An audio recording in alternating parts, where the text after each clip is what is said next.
Hey guys, and welcome back to my channel. I know it's been a minute, okay, but life be life, and you know how that go.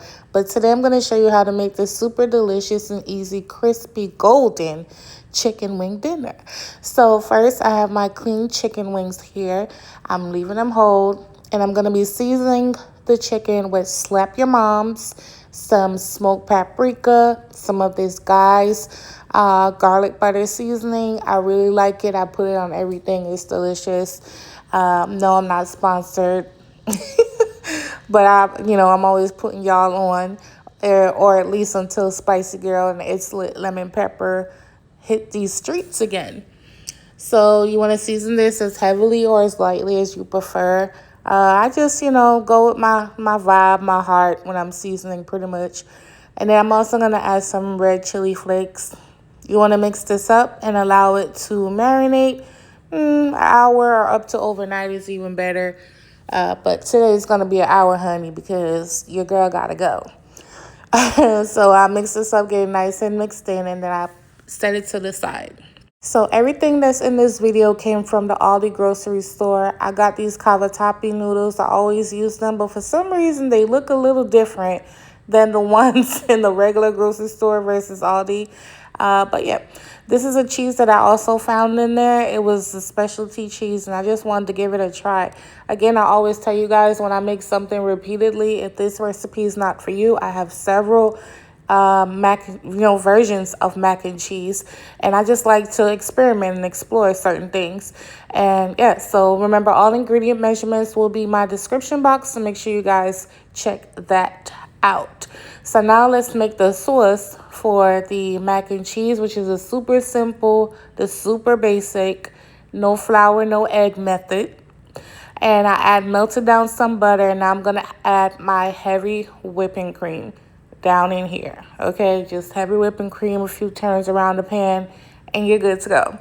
I'm gonna season this up with salt, pepper, and smoked paprika, and then I'm gonna start adding my cheese once it comes to a simmer.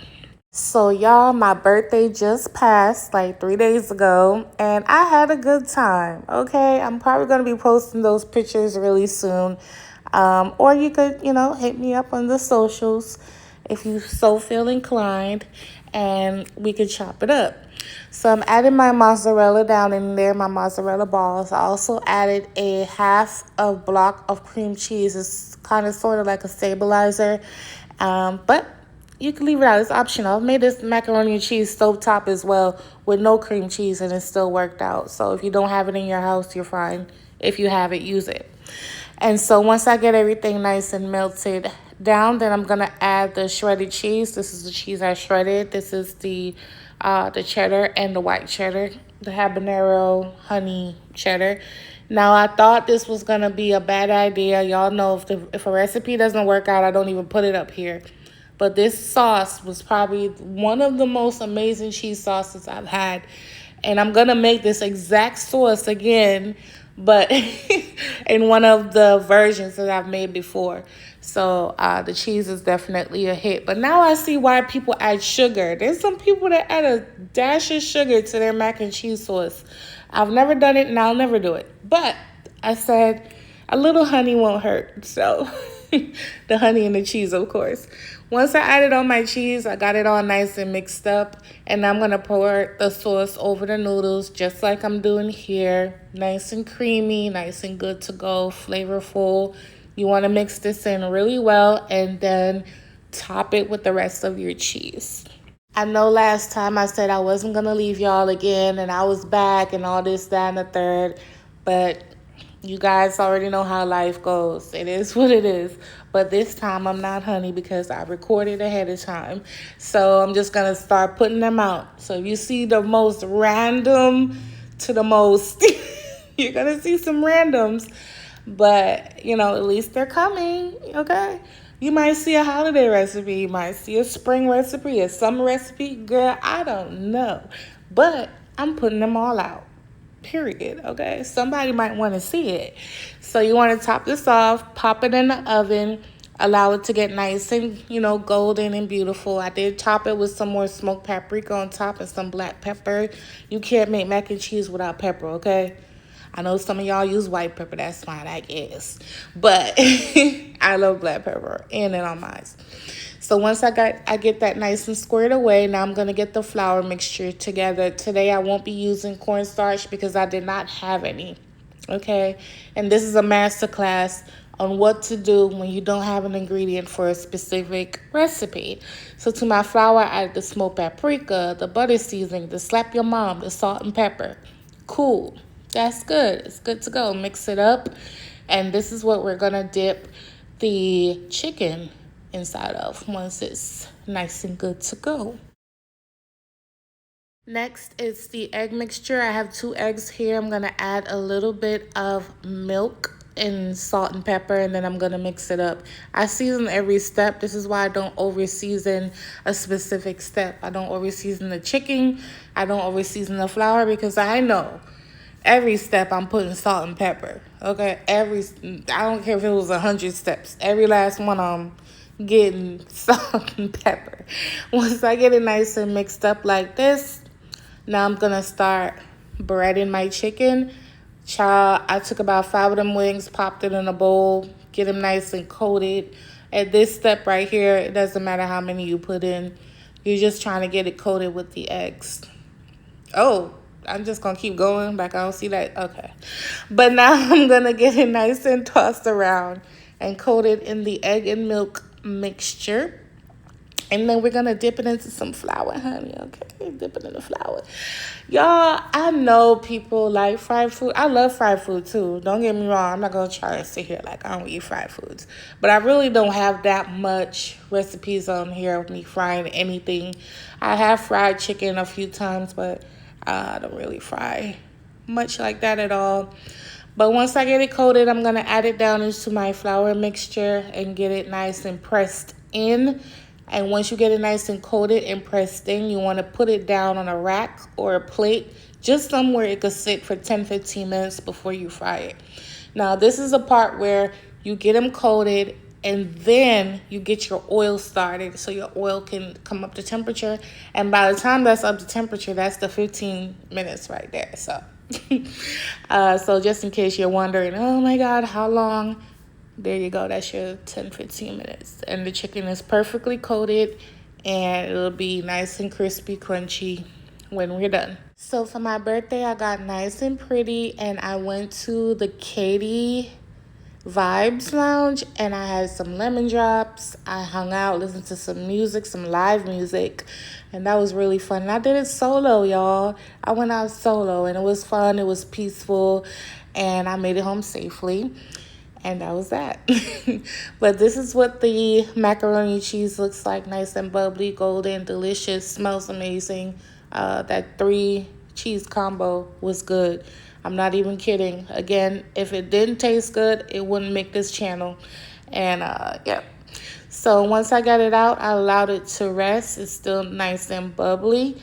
And yeah, look at me. Look at me. Look at me.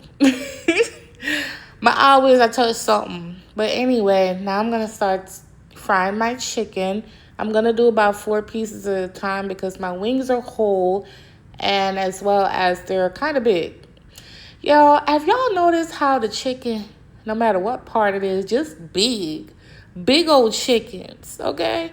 I'm going to have to find me a farmer's market, honey, because these, the chicken to me is just so, I don't know. But now I'm going to take the tips and just flip them over. Hold on to the tip, flip. Oh God, no pun intended. Hold on to the wing tip and flip it over. And now you're gonna fry for another 5 minutes. So one side 8 minutes, the other side 5 minutes, and then they're done. And I'm on medium heat. Once I got it nice and hot to 350, yeah, 350. You know, nice and hot. 8 minutes, flip 5 minutes, and they're done. Now I'm just going to remove them. Look how beautiful, golden, nice, and delicious and crispy they look, okay? Yeah. By the way, comment below and let me know what's your favorite fried food. If you eat fried foods at all, let me know what your favorite is. And we're going to get into it in the conversations down below. So now I'm just removing the first batch I don't know why I keep looking at it and taking 500 years to take it out the skillet. But they're about to come out.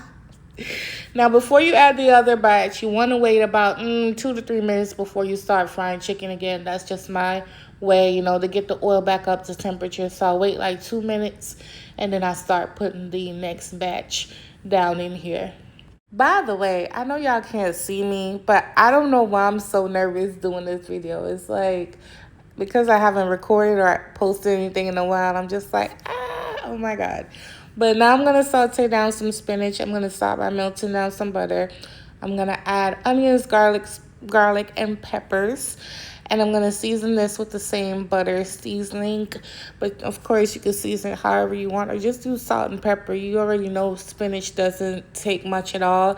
Next, I'm going to add an entire bag of spinach.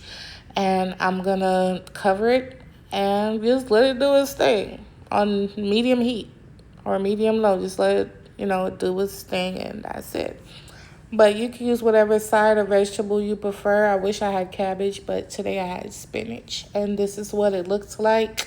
Once it was done, the onions and peppers are nice and caramelized. And so easy to make and simple. All right, so this is me taking out the second batch of chicken. Nice and golden, nice and perfect, just like the first batch. And that's because we waited for the temperature to come back up. And same method, 8 minutes and then 5 minutes. So now I'm going to plate everything up and allow so you guys can see. I hope you enjoyed this video so far.